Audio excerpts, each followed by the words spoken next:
محفوظ رہے گا۔ سورۃ المزمل کو 11 بار پڑھنے سے ہر مشکل آسان ہو جاتی ہے۔ جو بچے حفظ کر رہے ہوتے ہیں ان کے لیے سنیے، سورۃ المدثر کو پڑھ کر حفظ قرآن کی دعا مانگنے سے قرآن کریم کا یاد کرنا آسان ہو جاتا ہے۔ مریض کے پاس سورہ مجادلہ پڑھنے سے درد میں آرام ملے گا۔ سورہ لیل، مرگی کے دورے پڑھتے ہیں کچھ لوگوں کو، تو سورہ لیل پڑھ کر مرگی کے مریض کے کان میں دم کرنے سے فائدہ ہوتا ہے۔ سورہ رحمان لکھ کر پینا تلی یعنی اسپلین کے مرض میں مفید ہے۔ سورہ النازعات پڑھنے کی برکت سے جان نکلنے کی تکلیف نہیں ہوتی ہے۔ سورۃ ضحیٰ پڑھنے سے بھاگا ہوا آدمی واپس آ جائے گا۔ سورہ علم نشرح جس مال پر پڑھ کر دم کر دیا جائے اس میں خوب برکت ہوتی ہے۔ سورہ 3 مرتبہ پڑھنے سے اخلاق و کردار بہترین ہوتے ہیں۔ سورۃ العلق میں جوڑوں کے درد کا علاج ہے۔ بزرگ بیٹھے ہوں گے، جوڑوں میں درد ہوتا ہے تو سورہ علق پڑھیں تو انشاءاللہ جوڑوں کے درد کا علاج ہے۔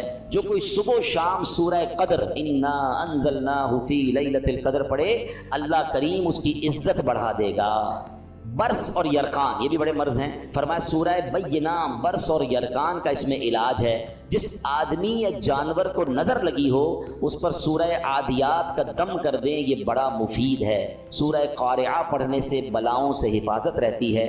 جس پر قرض ہو غور سے سن لے، سورہ تکاثر 300 بار پڑھ لے تو انشاءاللہ بہت جلد قرض ادا ہو جائے گا۔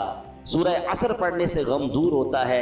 فرمایا کوئی دشمن کا خوف ہو سورہ قریش پڑھے تو اس سے انشاءاللہ جان کی حفاظت ہوتی ہے۔ اور سبحان اللہ سورہ فلق اور سورہ ناس سے جن، حاسدین اور شیطان سے حفاظت رہتی ہے۔ قل هو اللہ احد سورہ اخلاص یہ تہائی قرآن کے برابر ہے۔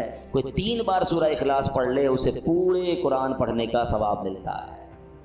تو یہ ہے میرے رب کا کلام۔ قرآن سے محبت کیجئے، قرآن سے علاج کیجئے، قرآن سے دوستی کیجئے، قرآن سے دلوں کی کیفیت کو بدلیے۔ قرآن کی تلاوت کے ساتھ ساتھ ترجمہ قرآن اور تفسیر قرآن، بہت خوبصورت تفسیر قرآن آپ کو ریکمنڈ کر دیتا ہوں۔ اس تفسیر قرآن کا نام ہے صراط الجنان، یہ بہت آسان اردو میں موجود ہے۔ اس کو بھی چاہیں تو dawatIslami.net سے ڈاؤن لوڈ کر لیں یا مکتبۃ المدینہ سے پرچیز کر لیں، انشاءاللہ اس کی برکتیں ملے گی۔ اللہ پاک ہمیں نیکیاں کمانے کا جذبہ نصیب فرمائے۔ صلو علی الحبیب۔